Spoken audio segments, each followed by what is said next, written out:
Okay, so it's been a couple of days. It's been raining like mad here lately, so we haven't really had much time, but we are running out of time. As of today, we have less than 30 days to get this car back together. When you put it that way, it sounds a lot worse, but so what we're gonna do today is strip down both of the engines and hopefully get as much stuff swapped over as humanly possible. Thankfully on this one, really all that we have to strip off are like the accessories and pulleys. And that's pretty much it, in all honesty. And then we should be good to go. So part one, intake manifolds coming off. You can see the difference. See kind of the different design there. Other than that, they're pretty much the same. What you can see is the amount of oil coming out of this bad boy, because obviously there's some pretty serious problems. So the other thing too is this has got some different sensor locations, so we want to keep those same spot, but slow progress, just one thing off at a time and swap them over as we need them.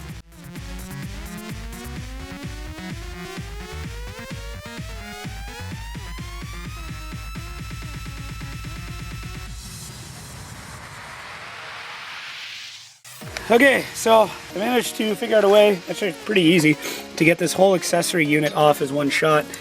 So that's what's coming off right now. I know this isn't pretty on camera. Oh, my battery's gonna die, of course it is. But, oh, here we go. This guy's got the alternator. Yay! All right, so we're definitely busting away, but curiosity's getting the best of us, especially Scott. I tried talking him out of it, but he's pretty gung-ho. He wants to know. You're not talking me out of it. So The head's coming off. we're taking the head off because we really want to see what this piston looks like, and we want to know what kind of catastrophic damage we did. We know it's bad, just don't know how bad. So I'm gonna keep busting away on that, but it's a morale thing, you know. Sometimes you got to do the want projects in order to keep the need projects going. If roadkill has taught us anything, a lot of the times the want list gets done before the need list does. So like a chump, I completely forgot to charge my battery, so it's gonna die. Scott wanted to take the head off that, but kept snapping things, so that's no go. But so far tonight we've gotten that pulley system on. Scott's got the hard piping switched over because they are slightly different, and we kind of like this system better. It's easier to access in case something splits because it's above the engine. Although it probably heat soaks a bit, so we might wrap that up in some heat wrap. Yeah, it's just cool. It's not a huge deal, but Giant Mishimoto rad should take care of it, no problem. plug. So this is probably gonna die in a second, but this is where we're at. And next time you see us, it'll probably be a different day. Maybe tomorrow, maybe this weekend. I don't know, but that's what we gotten done so far.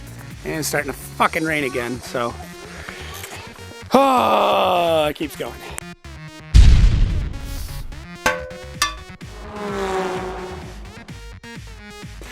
All right guys, so new day. We got a little bit of work done kind of while the cameras are off. As much as I do love filming and letting you guys know exactly what's going on, a lot of the shit I was doing just super boring, and it's more of a pain in the ass, and since we're on such a tight deadline, can only film so much. So I figured I'll take you through what I've done so far. I've taken off and swapped the one engine mount on that side that was remaining. I swapped out a couple of sensors because we had new sensors on the old engine, so I wanted to keep those and put them on the new one. I took the hard oil feed line from that setup, and it fits almost perfectly on this one. A couple things slightly different, but nothing crazy. What else did I get done? Scott's back and really wants to get that cylinder head off. So I think he's gonna work on that for a bit. I'm gonna finish plumbing up the turbo stuff, and we're getting real close. So I think once that head's off, we'll probably tilt that engine like straight up, and we'll take the tranny off, we'll take the starter off, get that stuff on. The only thing that I can see being a pain in the ass, it's going to stall us today, is swapping out those main pulleys. But we will get to that soon. So in an attempt to get the head off, Scott snapped another adapter. Did it break? No, that seemed, no, yep, broke. Seriously? Yep. What the fuck? So we're gonna let that one sit for a bit. And in the meantime, I'm trying to get the drain on the turbo. That was my macro on this camera. Trying to get the drain on the turbo in. But if you see, it literally contacts that bolt just ever so slightly. And I have to get that bolt with the flat side perfectly matching the drain flange in order to get it in. So I also don't have bolts for these. For some reason when I got this engine didn't have bolts. The bolts off that one are too small, and these are the only ones that I have that fit, but they're of course too long, so I either have to nip the end off of that or throw some washers on.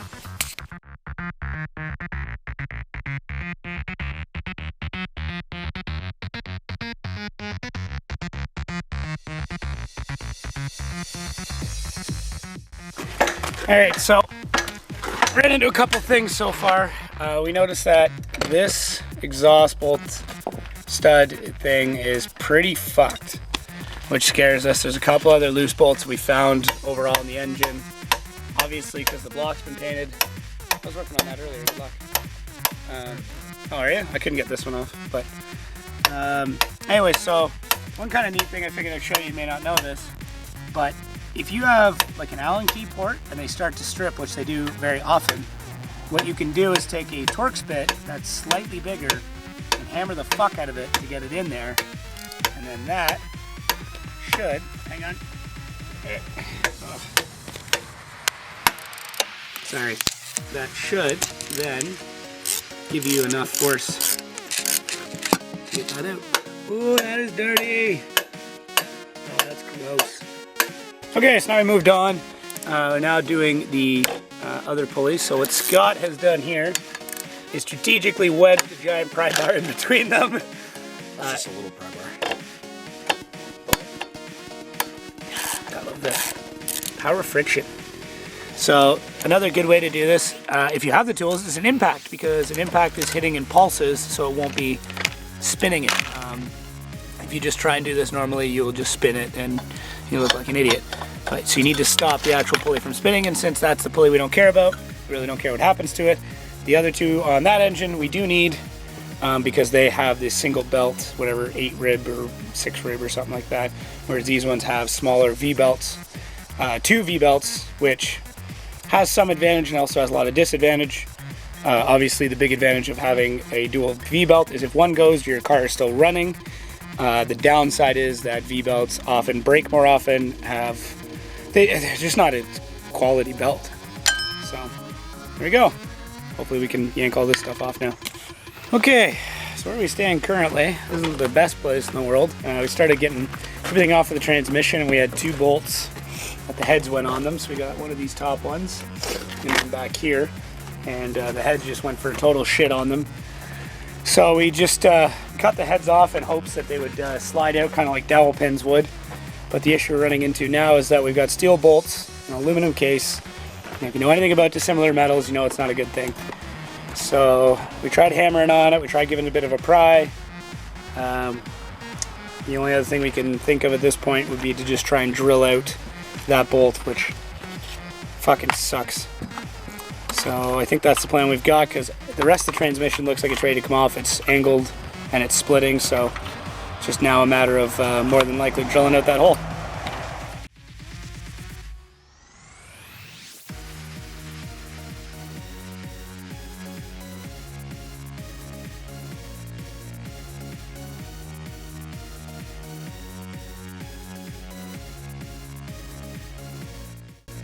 That bolt we just spent hours drilling, well, an hour drilling, yeah, just came out by hand.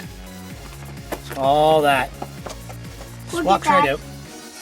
Okay, so we finally got the oil pan off. Oh, that is very nice in there. There's some shit in there. There's chunks. It looks like a gold panner. Jesus. Yeah.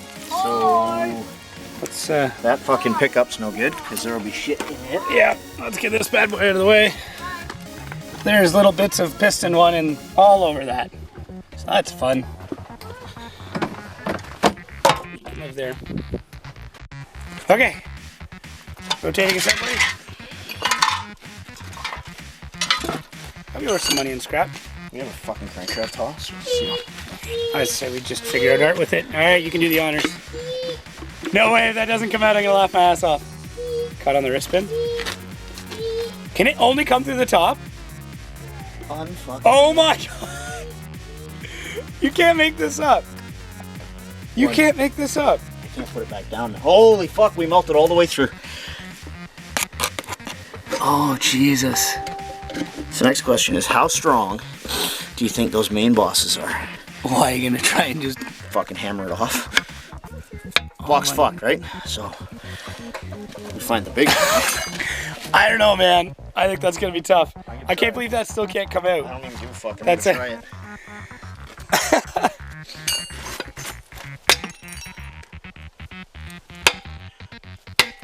Yeah, no, it's not. That's not gonna happen. You fucked it up good though. Yeah, he did.